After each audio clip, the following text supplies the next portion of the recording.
Preacher had a reputation for violence. Preacher crew was the established crew in the neighborhood, for a long time.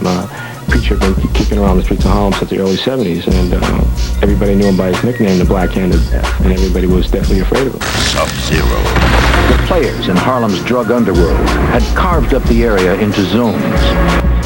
Each block, each alley was the established turf of a single dealer. Most dealers respected the boundaries, but the Preacher did not. Subzero.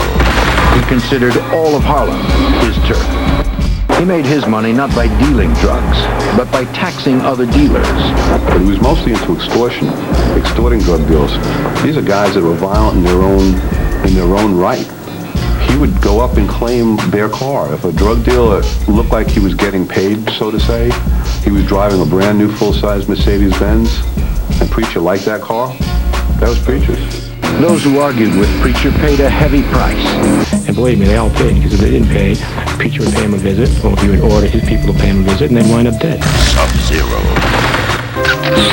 The Preacher's main lieutenant was a man named John Cuff. John Cuff. John Cuff. John Cuff. John Cuff. Cuff. Subzero. He was a particularly dangerous criminal. Who was a stone-cold killer himself. John Cuff had a reputation of one to be feared, very violent person. He provided protection and bodyguard work for Preacher. He became a so-called director of security for the Preacher organization. He was in charge of the group of members who were known as the janitors. The janitors were the people that had to clean up the problems or the mess of the family. And you couldn't be a janitor unless you killed somebody.